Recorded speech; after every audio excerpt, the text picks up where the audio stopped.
We are back. It's time for another episode of the ASUN Gameday Podcast.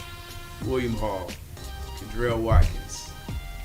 Another week of great ASUN Conference basketball action on men's and women's side.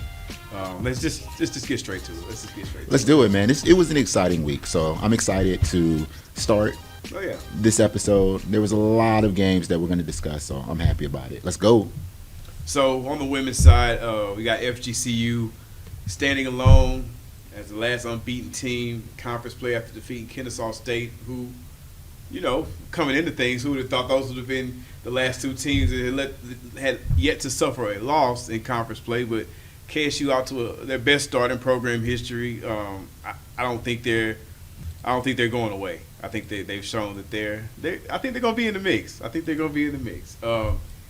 Lipscomb picked up 2 more wins on the road. They moved to 4-1 to set up a pretty big matchup coming up Thursday with FGCU. And EKU pushed its winning streak to 3 games, and they quickly and quietly kind of jumped back in. They had a slow start, but you look and now EKU's 3-2. I mentioned last week I was curious to see if that Bellarmine win would let them kind of get things going, and I don't know, they handed UCA his first loss, and looks like EKU is trending in the right direction. Obviously, you got 3 wins in a row. You're going in the right direction. Yeah, 3 straight wins. I'm all in. I mean, Morgan got on me in the chat after they defeated Central Arkansas and was like, they're not in your power ranking. And I'm like, man, look, things have to play out. Like, you just can't you can't lose the games you lose and then expect to be in the power ranking. But be the strong UCA team. Mm-hmm. Who knows? Let's see what's going on this week. So yeah. So on the men's side, speaking of EKU men keep it rolling 5-0 after defeating Bellarmine. Last week's game of the week on the men's side, Austin Peay at North Alabama, I would say it delivered. The overtime win by Austin Peay, that was a game. I think I wanted to see what those two teams were going to be. I had some questions. Both of them answered the question. I think they're going to fight. That was one of the more exciting games. So I think it was a obviously good choice to be game of the week. It lived up to the billing. Yeah. And I mean, that game was very exciting. Just for it to go into overtime. I know you had Isaac Haney, career high, 24 points. And then, DeMarcus D Sharp does what he does. Overtime, scored with 5 points in overtime to give them the win. Mm-hmm. So, yeah, that was a very exciting game. There was a lot of exciting games on that day. So, yeah, that was a big day. That was a big day. And so, with that being a big day, the last men's game, I think, was just mentioned here in the open. North Florida got 2 big wins at home. 2 big ones. But the first one came on Thursday in the game of the week. They defeated Kennesaw State, who came into UNF Arena. 228th win for Coach Matthew Driscoll and the coaching staff at North Florida. Mm-hmm. Winningest in Atlantic Sun Conference history. So shout out to coach and the staff for claiming the top spot solely. Shout out to coach. And they did that was Saturday, the Queens win. The 227th win was the KSU game on Thursday. 228 came on Saturday against Queens. It was just a big weekend for them because I know on Thursday that was their 250th win at UNF Arena. So that was a milestone in itself. And as you said, it was number 227. Yeah. And then coming back on Saturday, you had the 228, the big one. And 400th for the program. And the 400th for the program. See, numbers. I mean, they line it up. You got 250, 227, 228, 400. 2-time player of the week, Chaz Lanier. He got his second honor this week. So, I mean, UNF had a good week. And Chaz is putting up some player of the year consideration. Oh yeah. He's definitely put his name in the hat. I mean, what's this week? I mean, I can't do it right now. No. See, that wasn't even in the plan. That wasn't even in what I was thinking. The format, the flow of the show. But see, you just threw something out there. First, I swing at curveballs, so you know. First, before we even pitch that curveball, we got to give Coach Driscoll and his staff just their flowers for everything that they have accomplished. Because I know he started in 2009. Right now, the most winningest ASUN coach for men's basketball. So, with the 228th win. Also, he was the 3-time coach of the year so far. So, in 15, 16, and 20. So, shout out to Coach Driscoll and the staff. And they have a title. 3 trips to the final. Yep. Yeah. Keep bringing them. Oh, I was just throwing my flowers in while you was laying up. I just was trying to keep the rain showers going, Yeah, it's like a movie out here. He just has throwing rose petals at the feet. He's got him. I mean, he's been there. He's the elder statesman. Talked to him at media day. He was like, he's been here around, so he's seen the growth of men's basketball with the conference, and I say he's played a big part of that. And shout out to that squad too, man. That squad is balling. Like, I want to say just something like with Nate Lateris, with Chaz Lanier, of course, Dorian James, that whole squad balling. I was going to ask a question that is a silly question, I guess, if you think. I was going to say, is that surprising? But when you look at the preseason rankings, I would say they were picked 11th out of 12.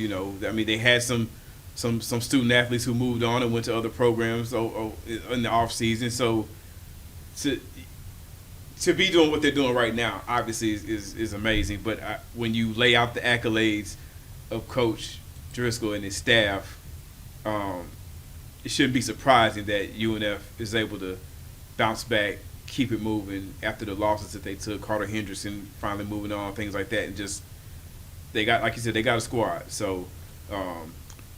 But I got to get back to. All right, throw the curve. No, you threw the curve. You threw the curve. All right. So, you said that Chaz Lanier is in the conversation. Throw his name in the hat. Anybody else that you can say early on in your mind that the names is in the hat? All right, we're gonna have to go both men and women. So we can go both men and women. That's both fine. Men and women. All right, so I got 2 right off the bat. Go ahead. I want to hear what you got to say. Because if you don't say these 2, I'm gonna be like, are you serious? All right, I gotta throw the curve. I gotta hit the curve. I see. Okay. I'm doing double duties here. Yeah. So I'm throwing and swinging. All right. So we stick with me because we'll go 3. We'll go 3. So give me 2 more to go with Chaz Lanier. Man. Whew. All right. Isaiah Cozart. That's 1. Okay. All right. I'm with you. And then for the third, man, season's long. I'm gonna go DeMarcus Sharp. That's my third, and I know that's not on your list. I knew that wasn't going to be on your list. I knew it. Woo. However, I'm going D Sharp just because leading his team in points. I'm not sure if he's leading his team in rebounding and assists, but he's doing like triple duty over there. He's doing a lot. I'm not mad at it. I'm surprised by it. And mid-range game is fire. I'm not mad at it. That mid-range game is fire. He's balling. Like I went to LA Fitness and tried some of those moves. I went to LA Fitness and tried some of those moves because I was like, man, I can get some of these mid-range shots off. Dude's a baller. Okay. Where does Jalen Blackman fall in that list? Jalen Blackman, see, this is the thing. It goes with the standings. So no. I have to go with the standings because my thing is, like, if you're going to pick a player of the year, they have to be very impactful in the standings. So that's me. You can go with your own. You can go with your thing because Jalen Blackman's definitely in there. How much higher is Austin Peay in the standings than Stetson? They are right now. They're tied. Yeah, okay. They're tied. They're both at 3 and 2.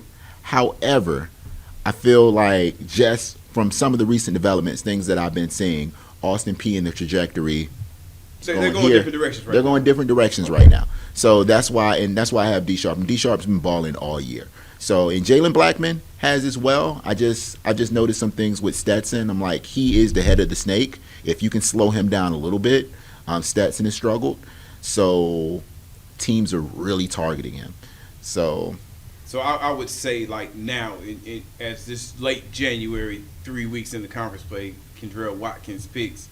Whole government, huh? Yeah. The newcomer of the year is DeMarcus Sharp. Right, he's going to be the newcomer.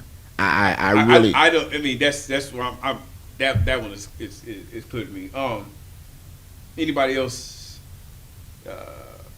getting your attention for defensive player of the year outside of Isaiah Kozar? Outside of Isaiah, ooh. Man, that's a struggle. And I'm just assuming that if he's on your player of the year list, I'm assuming he's on your defensive player. Oh no, he's definitely on my defensive player of the year. Okay. He's going to be there. Man, ooh, you throwing me on the spot. I can't think of anyone else right now. I really can't. I can't say that I've got anybody else in mind. No, I mean not for defense, but and player. The other names I would throw out there is Jalen Blackman. Yeah, I think that would. I mean, I like DeMarcus Sharp's game. I think that's a solid 3 that you have. I think, Terrell Burden is a mention, honorable mention in there. Simeon Cottle could get thrown around in there. I mean, these are people that I feel like could be first teamers definitely by the end of the season. But, yeah. So going back to, and I thought about them also. They were on the tip of my tongue but I do didn't know think which there one. Right, and that's what when you think about Kennesaw State. I'm not sure which one. I think Terrell Burden is the glue. I think that's a different team when he's not out there doing his thing, but you can't deny what we've seen with Cottle on the floor and making things happen as well. So let's narrow it back down. I know we got to talk about first team All ASUN and all kind of stuff. Player of the year on the women's side, then who? Ooh, player of the year on the women's side. Let me see. If you had to, this is early. I mean, this is very early. This is probably it's too early to be doing this, but we're gonna do it because why not? This is my thing. This is gonna be. And is it is it not Antoinette Walker? I feel like if EKU goes where I predicted them to, it will be Antoinette Walker, because I had them top 3. When the season started. When my power ranking started officially, they were in my top 3. It was, FGCU, Lipscomb, EKU. She's going to have to do Antoinette Walker things for them to be in the top 3. So I feel like she is in that race. One person that I haven't said before, well, I said last week, but with FGCU, they have so much, the playing time is so spread out. It's so spread out. They just don't have that. And to be fair, they don't need it. Like they just coming at you in a platoon. Like they're just coming. Next wave, go. So, but Imani Jefferson. Really, I love Imani Jefferson's game. Just the speed, how she's able to finish, very efficient. She's getting buckets, not necessarily shooting a lot. And those minutes are evenly dispersed. That's an interesting pick. That's an interesting pick, but I think when it's all said and done, like when they start getting into some of those EKU Lipscomb games, I feel like that those minutes will step up. So will that production. What about? I'm just throwing names out here. Okay. Keep them coming. Throw me Shamari curves. Hill, Austin Peay. Shamari Hill. Austin Peay. It all depends on where they finish. I feel like you're tying it really to the team. I'm tying them into the standings. Okay, so tying it to the team. Harden, Kennesaw State. I feel like Harden's been balling. Another personal favorite of mine, Carly Hooks. Carly Hooks is balling too. Like that speed. Even though they didn't have the best showing against FGCU. She had a stretch where I was like, she's different. Yeah. She definitely had a stretch. Like she came back in. I believe she was dealing with an injury. So she took some time off, but came back into the game. And she was like, look, whether I'm struggling or not, y'all finna get buckets. And I'm giving up some assists. So I like that duo there. Okay. I will keep tabs on that. Keep tabs on that. Jefferson is the one I want to keep tabs on. I think Shamari Hill was, not to say that that's just a crazy choice. I think I went safer with my Harden or Hill. Like Jefferson was, you just throwing curveballs. I mean, baseball hasn't started yet, but you out here, you just throwing high heat. You coming out with hate. I'm not mad at it. So looking back on the past week. what would you say? What's some of your key takeaways from what you've seen? And it could be the season as a whole, but I mean, if you want to just focus on something last week that got your attention, I will say for me, I don't know what FGCU men's basketball team is going to step on. Oh, we said that a long time ago. That was like 2 or 3 shows ago. Yeah, but see, it's consistent because it's still it's consistently it's consistently inconsistent. That analysis Yes, back then still holds true because it's still applicable. Because I did not think that they were going to put it on Stetson the way that they did. But if you look back over the past the 3 games, I mean, you got what ended up being a 3-point loss to Queens on the road. The most amazing final sequence of a game I've actually just watched in college basketball on the road at Kennesaw State. You lose by 3 with Terrell Burden making, and there were other things that happened that led to that. Then you have to win against Stetson. Like those aren't, 3-point loss, and then you put it on Stetson. I think that there are things that could have gone their way, i.e., somebody making a crazy shot, and we're looking at again. And this is like you said, same thing we've said before. Things go a little bit different. FGCU has 4 wins or something right now, so I think that team it's hard to know what they're going to play. You do know that, but it's just like I think maybe they start slow or they can't close it out in the end. But that team is just. And I keep mentioning them and I keep saying them because I just have a feeling that they're not going away and they're not written off as much as obviously people wanted to write them off a few weeks ago. You got the Florida Memorial, the FAU. It's just like you said. It's just been that constant. It's over with. Oh, hold on, wait, here they come. Never mind. Never. You just gotta go back and forth, which is. I don't know what to say. Like, to be totally honest, I don't, I know I have to say something because the tape's rolling, but I don't know what to say because you remember first week of the pod, or the first week I was here, we were back. we were back. I was drinking the Kool-Aid. I was wearing the hat, upset victory over FAU. I was like, let's go. Dunk City, let's go. And then things didn't start out well. Like, it was very reminiscent of last year. And how they came into conference play and you were like, oh, they're going to do some damage. And then they stalled out. Now it's like, they show up against teams, but then again, they don't show up against other teams. So it's kind of like getting some consistency. What are we going to get from them? Once we get that, we'll know. Stetson, I've seen just from their loss against Kennesaw State as well as their loss against FGCU, like, these athletic teams, when they get in their defensive stance, they struggle a little bit. When they're running their dribble handoffs at the top, it's hard for them to get penetration. You end up Jalen Blackman, he throws on his cape and he's like, look, I'm going to get us buckets. He may, it just all depends. Oh, I just thought of it. Another player, defensive player of the year, Zach Anderson. That's another person I'm thinking about. So, but anyway, I'm just throwing that in there. All right, that's okay. It kind of catch me off guard. Like, I thought Kozar was going to be defensive player last year, and Brandon Stroud took it home. So just kind of, hey, but it happens. It happens. Kozar is making news just on an NCAA level. I believe last year. Yeah, he did last year, but Stroud just last year as an on-ball defender. Like, he was taking some tough assignments, and he was balling. And when you're playing on-ball defense, like, the numbers and the stats may not show up. But if you're making, like, the best player on their team shoot below 50 and making them work for their points, even though the points may still be there, so are the shot attempts. And that bodes in your team's favor when it comes to getting a W. Yeah, and then the success of the team, as you said, that obviously plays a part. Always. Always. I think a takeaway I have on the women's side, in my opinion, I think things are settling out a little bit quicker on that side than they are in the men.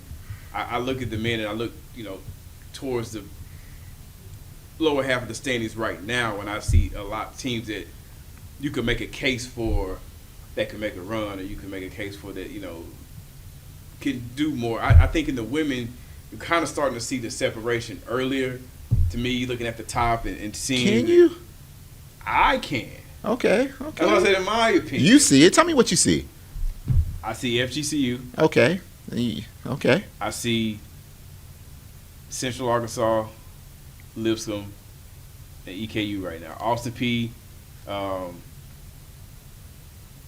They hit a little bit of a slump. So curious to see where they are. But I think EKU is going to end up being where I thought they were going to be. I think Lipscomb is going to be where I thought they were going to be. Central Arkansas is the wild card in that mix right now. Kennesaw State is the wild card that's in the mix right now. I think Central Arkansas will stay in that mix longer than Kennesaw State will. That's just my opinion. But the games haven't been played yet, so anything can happen. But I see that separation that I don't know exists in the men, because I feel like I could see more teams across the men's standings, deeper, lower in it, that I could be like, hey, yeah, this team probably could be a problem, or probably could at FGCU, a Stetson. I mean, these are teams that are probably 6 or 7 or 8 down in the lower half of the standings. Is Jacksonville that bad of a team? No, definitely not. I get it. The records aren't there and things like Jacksonville, that. yeah, they were giving Kennesaw State buckets this weekend. Right, North Alabama, Yeah. they're 1-4. They do. I mean, we're talking about a good Austin Peay. They went to overtime, so it's like I don't know if I can look at the bottom of the women's and point out those teams. And this maybe because of the idea of FGCU being FGCU, and then it's like, oh, there can only be a couple of challengers to them, and maybe that could be a interesting way of looking at it. But I feel like they're settling out more, and I can kind of see, okay, who can really push them, and then also because in my mind you're looking at that's the top, who's shooting for them. So as they play these teams, it's like the Lipscomb game coming up on Thursday. I want to see how Lipscomb can play them, because what's this FGCU team about? Because like you said, they don't have that one person this year. They just come at you in a wave, which might be worse than it's been in a while. That they just across the board, you just out there with killers across the board. Where you look everywhere, somebody can give you that work. But I just feel like it's settling into what it's going to look like. I could see these standings holding true towards the end of the season. I could, the men. I don't know. I think this thing on the men's side could flip.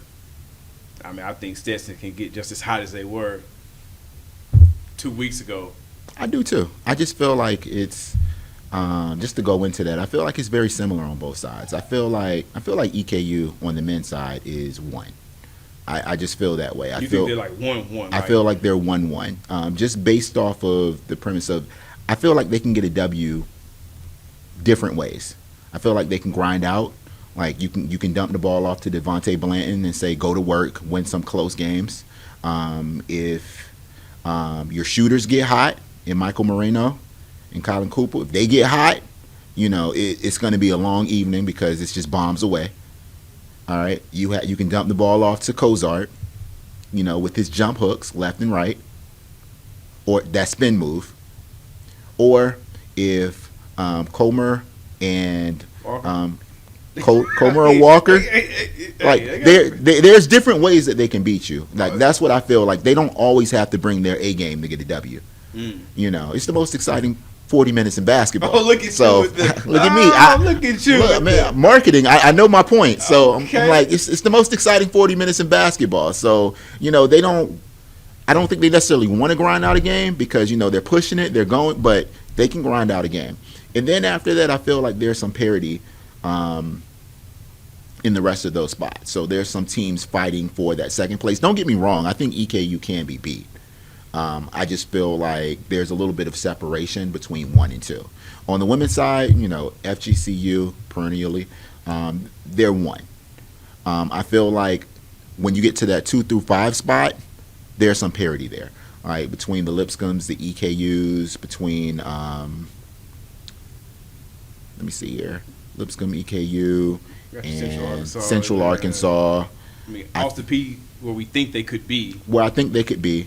they would probably jump back up. I don't want to rule out Kennesaw State just yet. You know, Well, no, they're 40, they're they're 4-1. They're 4-1. So your record is they're your winning record. their games. Yeah, yes. your record so, is your record. I feel like there's some teams, because going into that Stetson game, I was like, this is going to be a test for them, because I want to see where they are in comparison to Stetson. Yeah. You know, and because I believe they both, well, I'm not sure where they were, but they were both high in my power rankings last week, or they both were in my power rankings. Playing so well. I was like, let me see.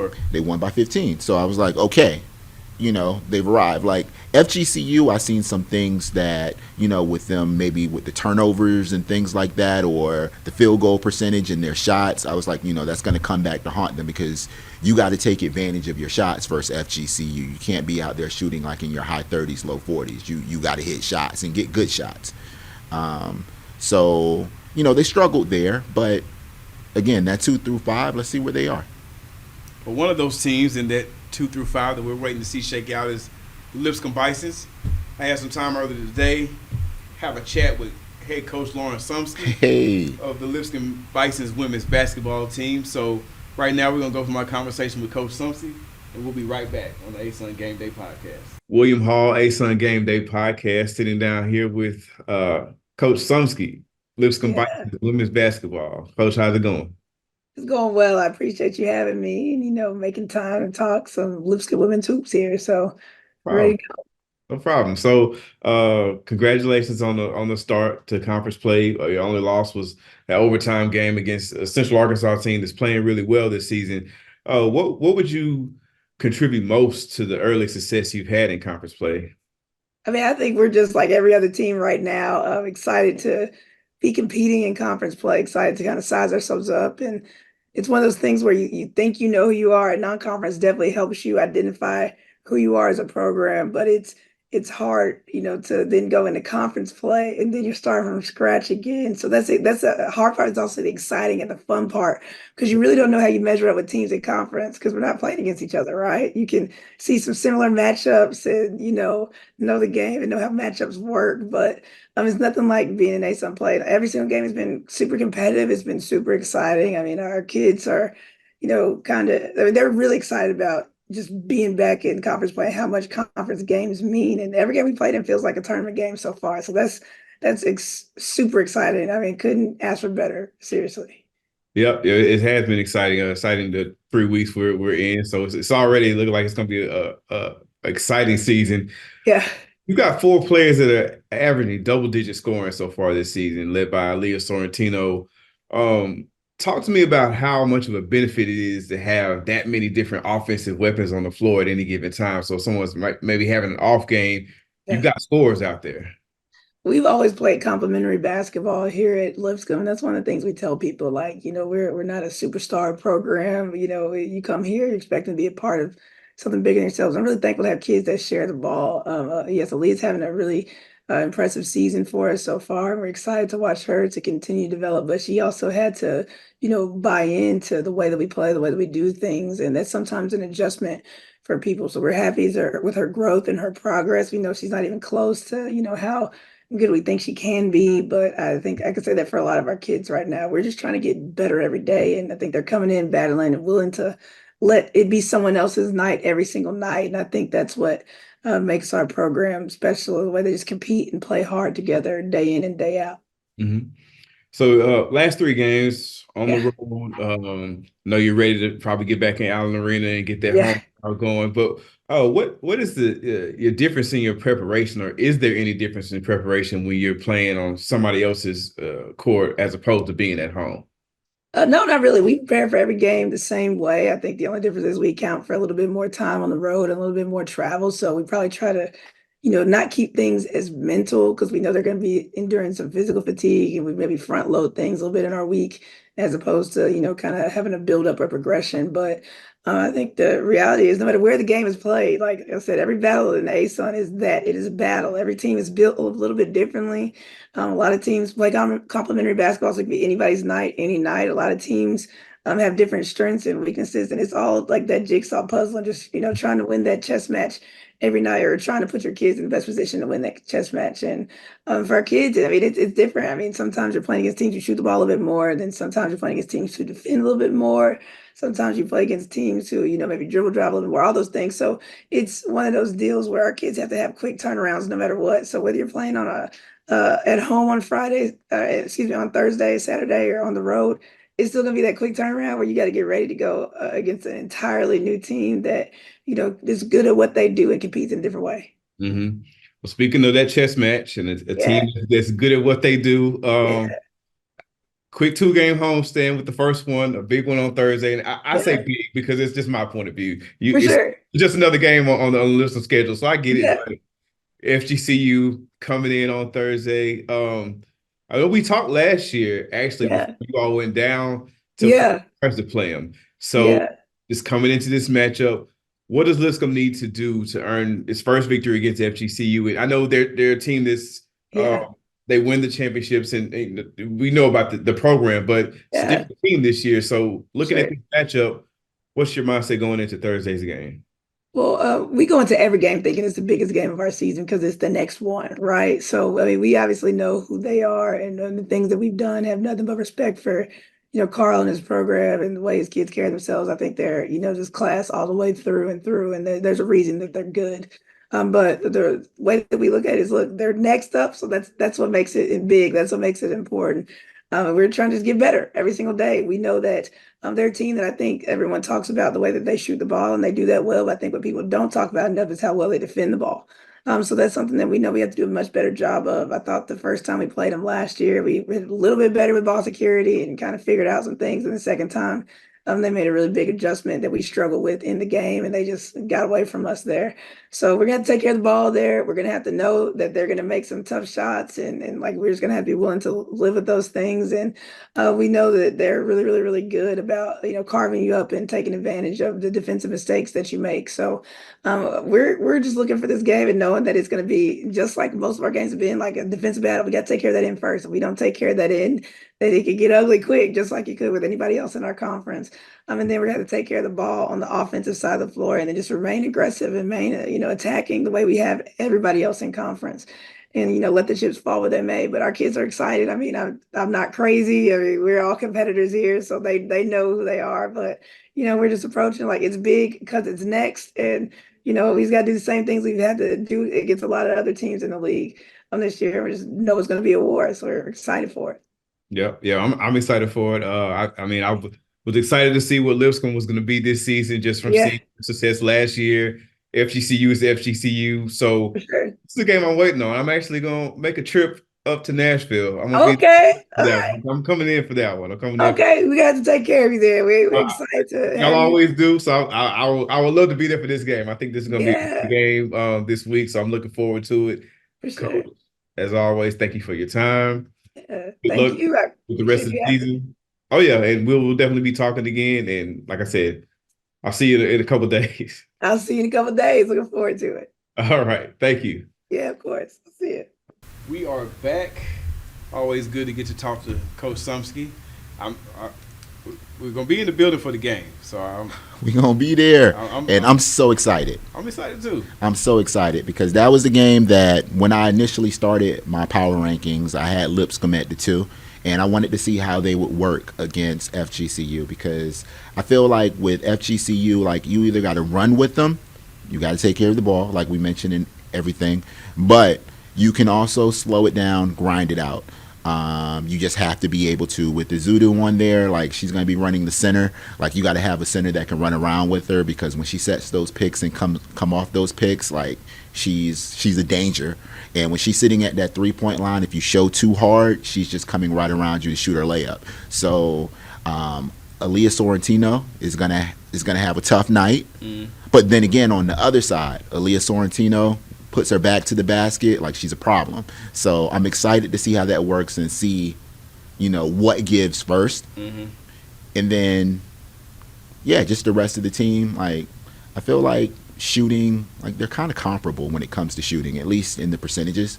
So I would love to see, is it going to be raining threes or the horn's going to be up?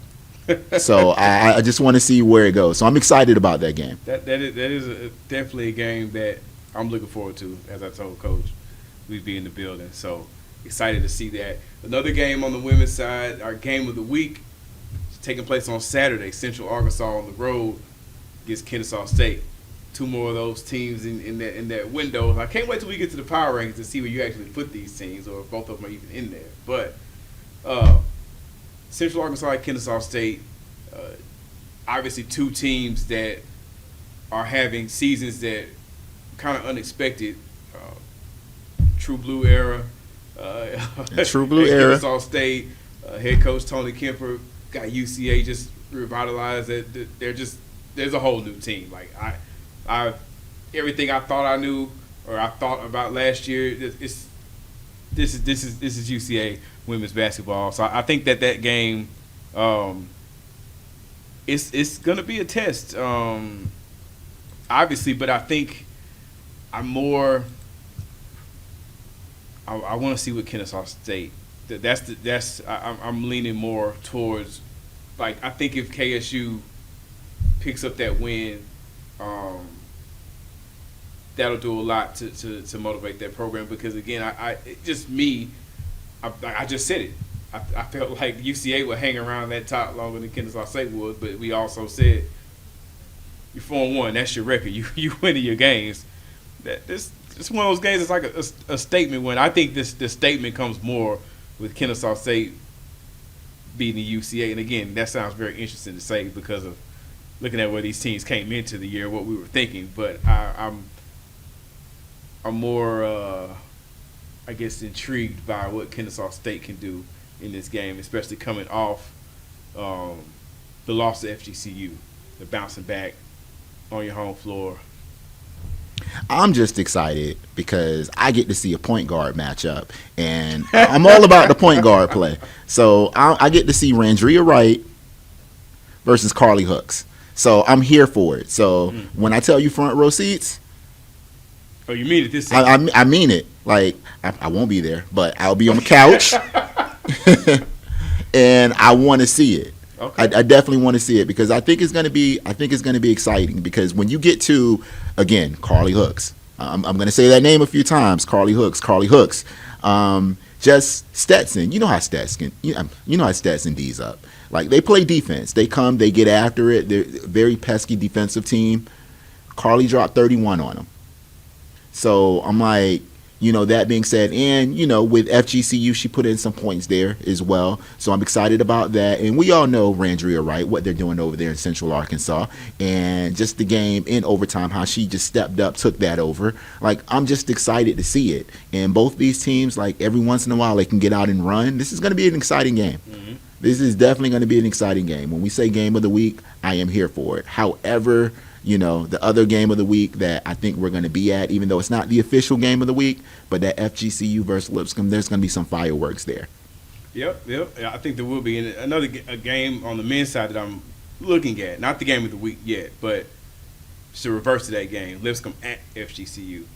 I want to see where Lipscomb is. I think I was higher on Lipscomb a few weeks ago than I am now.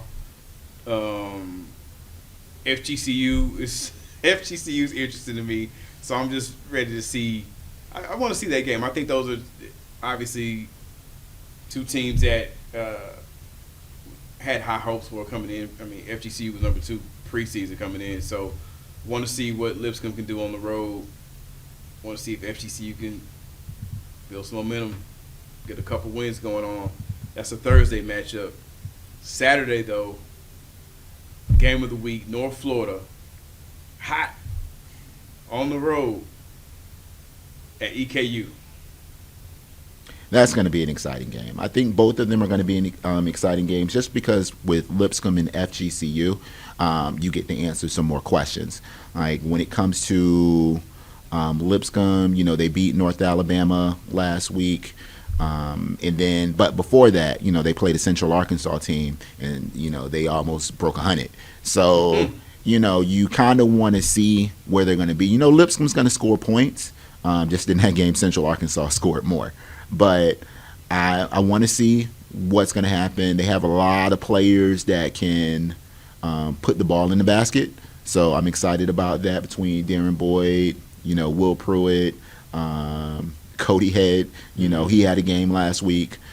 So I'm excited about that game. FGCU, I think it's going to put more work on their resume of which team they are. Like, I hope they don't keep giving us hot and cold. I hope they get hot and, they start giving teams some work, because I'm here to see it. The more they work, the more teams have to work, and the tougher the conference is. So I'm excited about that. EKU versus UNF. All of that, what I've been saying, EKU, there's clear separation between 1 and 2 and everything. It could go away just like that. It could go away just like that. Now, I mean, before they get to that game, they do have Jacksonville coming in on Thursday. So I know this is it's a stretch always going to a game of the week that's on Saturday when you got around the games on Wednesday, Thursday, or whatever in the week. So we are not overlooking what the Dolphins could bring in there, and then that game takes a different flavor on, because Jacksonville snapped the streak and gave them their first L at conference play. But I'm with you, like that separation.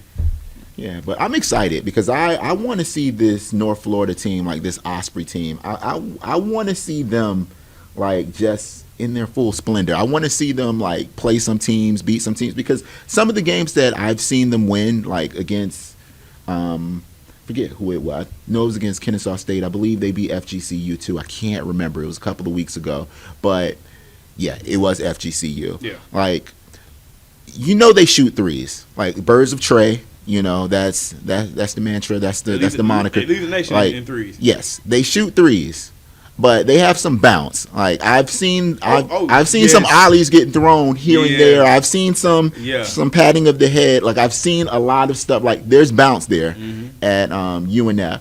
So I'm very excited to see this team play. And if Chaz does Chaz things, like EKU's gonna have to work. So I'm excited about that. And also I want to see EKU, assert themselves. Like I want to see them be tested and see how they respond to that. So I'm here for that game as well. You know. I mean, again, just looking ahead with UNF's schedule, we're looking ahead. They're not looking ahead because they got Bellarmine on the schedule before, and that's a rematch of a quarterfinal game from the postseason.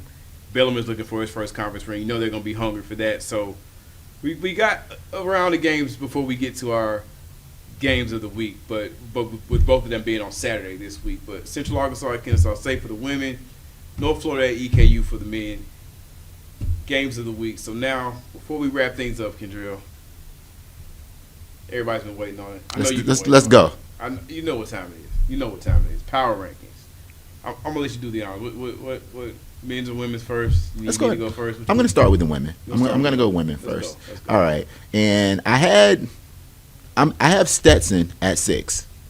So I'm gonna go Stetson at 6 just because right now they're 3-2. They had a tough loss against Kennesaw State. They had a tough loss against FGCU, but other than that, they won all of their other games. They play D for the most part. I had Austin P at 7. I had Austin P at 6 until I realized that Austin P was on a 3-game losing streak. I just know Austin P has some really tough losses, and they've been, for the most part, close in all of those losses, except for the one at Lipscomb. They've been pretty close on those games. At 5, I have EKU. They're back in the power rankings. They're back. So they're on a 3-game win streak, with wins against UNA, UCA. Wins against UNA, UCA, as well as Bellarmine. The biggest thing, and I know because they beat a team that's a little bit higher on my rankings, right now, the one thing is I feel like there's 2 different EKU teams right now. There's EKU home. There's EKU away. And right now they're 8-0 at home. Yeah, EKU home is a problem. EKU home is a problem. EKU home is an issue. Yeah. And I want them to merge into one team. That's what I want to see happen, because EKU home is a lot higher on these power rankings. All right.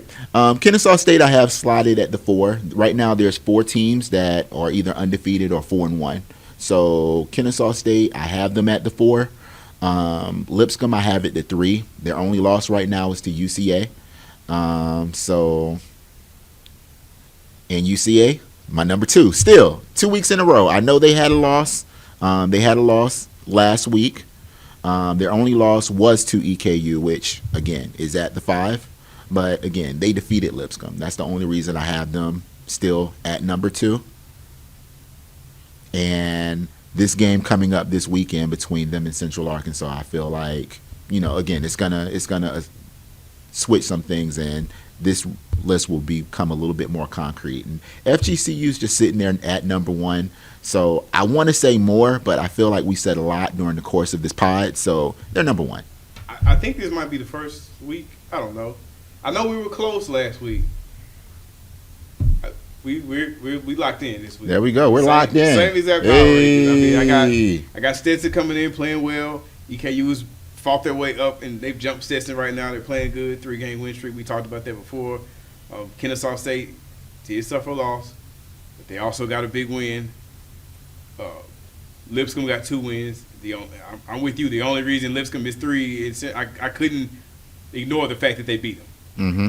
And FGCU is undefeated at the top. So, like I said, we locked in step for step, 1 through 6 on the women's basketball side. Men's basketball, I'll just go ahead and start it out. Go ahead. Number 6, FGCU. Woo. Yeah. I think I mentioned this to you earlier before we started recording that I had a team in my power rankings that just kind of they're just there. I think right now, and again, it's like the last time I saw them play, I would say they're one of the 6 best teams that I saw play because they just put it on Stetson. Eye test. That's what I saw. Will it hold up? We'll see. But from last time, I think they're playing well. 5, Lipscomb. They're a team that's just, it's winning, doing what they got to do. Austin P has jumped up to 3 for me. 4. That win against UNA in overtime, I think, was really big, and they've been quietly handling business.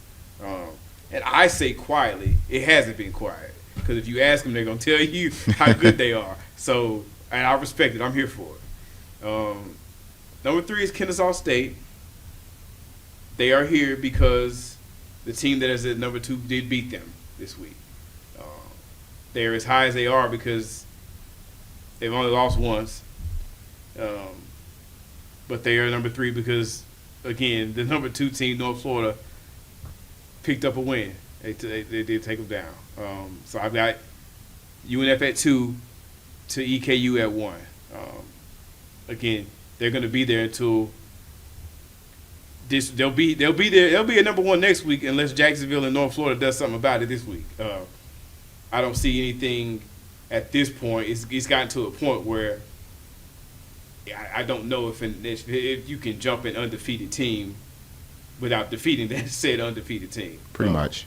It's just hard for me to do that when I'm watching how people are playing. If they haven't lost, how can they not be won? So I think that's kind of easy there at the top on both sides, and EKU just holding it down at 5-0. What you got? Pretty much. We're getting there. We're pretty much lock in step 1 through 4. I know you don't have FGCU in there at 6. We're lock in step 1 through 4. Okay. So the only difference is I have Lipscomb at my 6. So Lipscomb is at my 6, and the only team I have above, my 5, the only team that's different and the team that is not in your power rankings where we sub out, is I have Central Arkansas at the 5. Okay. Just because they almost dropped 100 on Lipscomb. So they've been balling. They've been scoring points. They're fun to watch. I'm excited for that team. I have FGCU just outside at 7. Even though we're doing a top 6, they're not a second 6. What? They're not a second 6. I don't know how many 6s I understand. I have to clarify. Yeah. So I have them at my 7, just because I want to see some consistency. I want to see them because my thing is But you don't have them down at 9 or something. No. So having them at 6 wasn't too. No, it wasn't far off. Okay. It wasn't far off. I just have them. I want to see some consistency because once we get consistency, they're going to be a lot higher than that. I definitely think that talent-wise, when you go player for player, they're one of the better teams in our conference. It just, when they go to the scores table and enter it has to show consistently. Consistently. And that's easy for me to say because I'm not out there putting up shots. Right. But, I see the team, I see them play some weeks, they look awesome, and then I look at the game sometimes and I'm like, that's not what I saw before. So I don't know what's going on. But there you have it. Consistency. Well, speaking of consistency, we will be back next week because we try to stay consistent. Yes. Hit the ASUN Gameday Podcast. So check us out wherever you get your podcast, whether that's Apple, whether that's Spotify, SoundCloud. We also got YouTube for the video version of this as well. We stay consistent. You stay consistent. We'll see you next week. Peace.